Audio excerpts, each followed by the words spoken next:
ఇద్దరు కుస్తీ. ఒక ఆయనేమో మామూలుడు కాదు, ఇందాక చెప్పాను నారాయణ రెడ్డి గారు. ఇంకో ఆయన సీఎం రమేష్ గారు, ఆయన సామాన్యుడు కాదు. వీళ్ళిద్దరు మాకిస్తారా ఇద్దరు కొట్టుకున్నారు. నేను చెప్పేది కాదు, ఇది అన్ని పత్రికలు వచ్చాయి. ఇద్దరు కొట్టుకునేటటువంటి పరిస్థితికి వచ్చారంటే ఎక్కడికి పోతుంది రాష్ట్రం? ఏమి అభివృద్ధి చెందుతుంది? మీరు దందాలు చేసే కార్యక్రమం, రవిడీజం చేసే కార్యక్రమం, కాంట్రాక్టర్ల దగ్గర కొట్టుకునే కార్యక్రమం, అదేవిధంగా ఈ పెద్ద పెద్ద ఫ్యాక్టరీస్ ఇండస్ట్రీల మీద దందాలు చేసి దౌర్జన్యం చేసి వారిని ముంచేసేటటువంటి కార్యక్రమాలు మీరు చేస్తున్నారు. దాల్మియా సిమెంట్ మీద అయితే అసలు చంద్రబాబు నాయుడు గారు కక్ష కట్టేశాడు.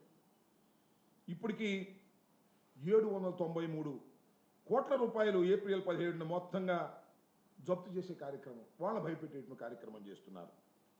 ఇకపోతే TV9 ఉంది, మీ అందరికీ తెలుసు, మై హోమ్స్ రామేశ్వరరావు గారి కంపెనీకి సంబంధించినటువంటిది. దాన్ని TV9నో లేకపోతే దాన్ని లొంగ తీసుకోవాలనే ఉద్దేశంతో వారి గనుల్లో నుంచి, వారికి సంబంధించిన సిమెంట్ గనుల్లో నుంచి ఈ ఉత్పత్తులు ఆగిపోవాలి, ఈ ముడి సరుకు తీసుకునే దానికి వీలు లేకోకుండా వారిని బెదిరించేటటువంటి కార్యక్రమాలు, ఈ విధంగా అనేక రకాలుగా దౌర్జన్యాలు చేసి, అన్యాయాలు చేసి, దుర్మార్గాలు చేసి ఈ సంవత్సర కాలం పరిపాలన చేశారు. ఎక్కడ అభివృద్ధి లేదు, ఎక్కడ ఆదాయాలు పెరగలేదు. రోజు రోజుకి తిరోగమనంలోకి వెళ్ళిపోయేటటువంటి పరిస్థితికి వాళ్ళు రావడం చాలా దురదృష్టకరమని మనవి చేస్తున్నాం. చంద్రబాబు నాయుడు గారు ఏదో నేను అద్భుతమైనటువంటి సంపద సృష్టిస్తాను, ప్రజల జీవన ప్రమాణాలు పెంచుతాను, ఇండస్ట్రీస్ తీసుకొస్తాను, జగన్మోహన్ రెడ్డి అలా చేశాడు ఇలా చేశాడు అని మాయ మాటలు చెప్పి అధికారంలోకి వస్తే ఇవాళ రాష్ట్ర ప్రజానీకం తల పట్టుకుని బాధపడుతున్నారు. 5 సంవత్సరాల పాటు అద్భుతమైన పరిపాలన ఇచ్చినటువంటి జగన్మోహన్ రెడ్డిని కాదని ఒక దుర్మార్గమైనటువంటి పరిపాలన, దౌర్జన్యాలతో కూడినటువంటి పరిపాలన, అబద్ధాలతో కూడినటువంటి పరిపాలన ఇవాళ సంవత్సరంలో తేలిపోయింది. ఇంకా కడవ 4 సంవత్సరాలు చూడవలసినటువంటి అవసరం లేదు. ఇవాళ మనం ఒక మాట మాట్లాడదాం. ఏంటండి ఇవాళ రాష్ట్రంలో ఉన్న ఆదాయాలు ఎలా ఉన్నాయి? నేను చెప్పేటువంటి అంశం కాదు ఇది. కాగ్ బడ్జెట్ అంకెల మీద కాగ్ రిపోర్టుని ఒక్కసారి మనం చూసినట్లయితే ఎవరికైనా చాలా క్లియర్గా అర్థమైపోద్ది. ఈ సంవత్సర కాలంలో తిరోగమనమే. 24, 25, 23, 24, 23, 24 ఎలా ఉంది, 24, 25 ఎలా ఉంది అంటే ఎంత దుర్మార్గం అండి. నేను ఉక్కునే చదివి వినిపిస్తాను మీకు, నేనేం పెద్దగా చెప్పవసరలా. రాష్ట్రంలో 2023, 24లో వచ్చిన ఆదాయం 24, 25లో ఆదాయం చూస్తే అంత రాకపోతే రాకపోయింది, 5,520 కోట్లకు తగ్గిపోయింది రెవెన్యూ లోటు, రెవెన్యూ ఆదాయం. అంటే సంపద సృష్టిస్తాను అన్న చంద్రబాబు నాయుడు గారు సంవత్సరం పరిపాలన చేస్తే ఆ సంవత్సరంలో 5,520 కోట్ల రూపాయలు రావాల్సినటువంటి ఆదాయం రాలేదంటే ఈయన సంపద సృష్టిస్తున్నాడా, సంపద పోగొడుతున్నాడా ఒక్కసారి ఆలోచించమని మనం చేస్తున్నాం.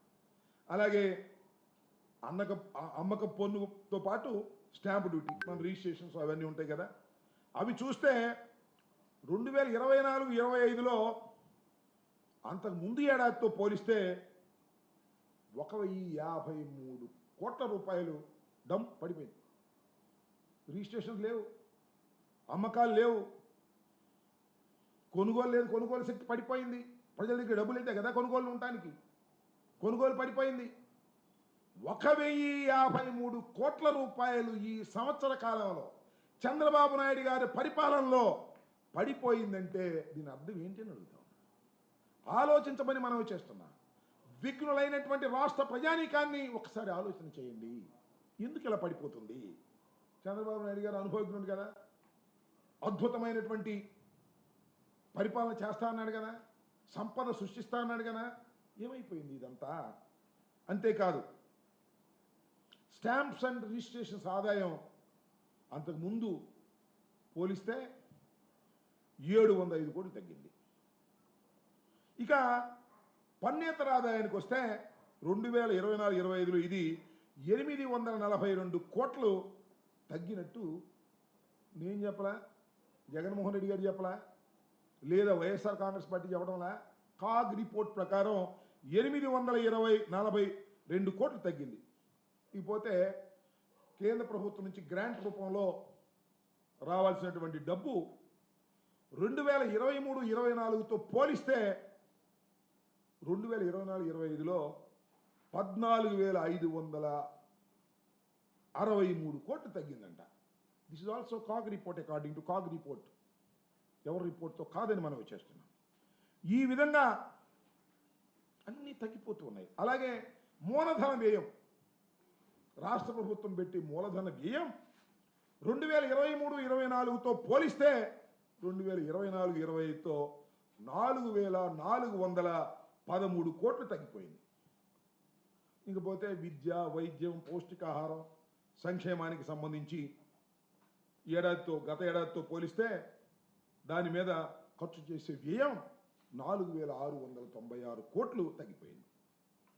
ఇవన్నీ కూడా కాగ్ గణాంకాల ప్రకారం నేను చెప్తున్నట్టుదే కానీ చంద్రబాబు నాయుడు గారి మీద కోపంతోనో, చంద్రబాబు నాయుడు గారు ఏదో అధికారంలోకి వచ్చాడనే దుగ్ధతోనో నేను చెప్తున్నటువంటి మాటలు కాదు.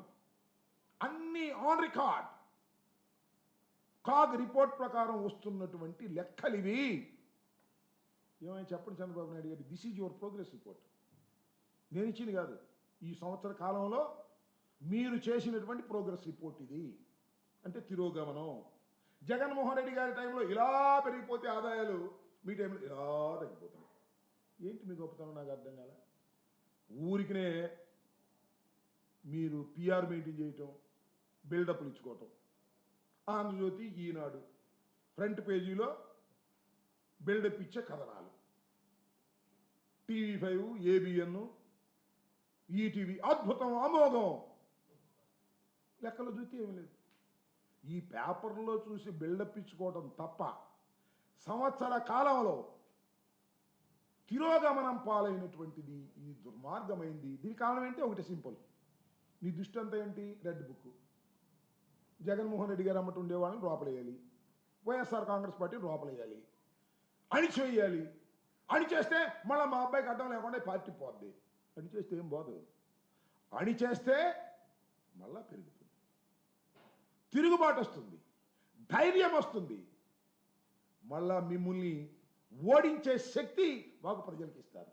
మీరు చేస్తున్నటువంటి ఈ దురాగతాల వల్ల ఇవాళ ఇండస్ట్రీస్లు రాష్ట్రం నుంచి పారిపోయేటటువంటి పరిస్థితి, కొత్తగా ఇండస్ట్రీలు వచ్చి ఇండస్ట్రీస్ పెట్టేటటువంటి పరిస్థితి కానీ, ఉపాధి కల్పించేటటువంటి పరిస్థితి కానీ లేనటువంటి పరిస్థితిలో ఇవాళ రాష్ట్రాన్ని సంవత్సర కాలం పాటు పరిపాలన చేసినటువంటి కూటమి నెట్టేసింది. ఇవన్నీ కూడా లెక్కలతో సహా చెబుతున్నటువంటి అంశాలు తప్ప మేమేదో చంద్రబాబు నాయుడు గారి మీద కోపంతో చెబుతున్నామని అనుకోవద్దని విఘ్నులైనటువంటి రాష్ట్ర ప్రజానీకానికి సందర్భంగా నేను చెప్పదలుచుకుని. పోతే సంక్షేమం ఏం చెప్పాడండి చంద్రబాబు నాయుడు గారు? సూపర్ 6. ఏమైంది సూపర్ 6? ఒకటి నావల్ చేసావా? అదేమిటి గ్యాస్ ఇచ్చాను అంటున్నాడు. అంతా గ్యాసే. అది గ్యాస్ ఇచ్చింది కాదు, పెట్టింది కాదు. నేను ఒక్క చిన్న ఇంకా చెప్తా, పెద్దగా ఏం అవసరంలా. ఇది కాదని చెప్పమనండి కూటమిలో ఉన్నవారు ఎవరినైనా సరే. సూపర్ 6ను అమలు చేయటానికి అని చెప్పాడు కదా. సూపర్ 6లో అది ఇది అది అని చాలా, గ్యాస్ అన్నాడు, నీకు 15 అన్నాడు, చాలా చెప్పాడు సూపర్ 6 అని. దానిలో మొత్తం సూపర్ 6కి ఏడాదికి ఎంత ఖర్చు పెట్టాలి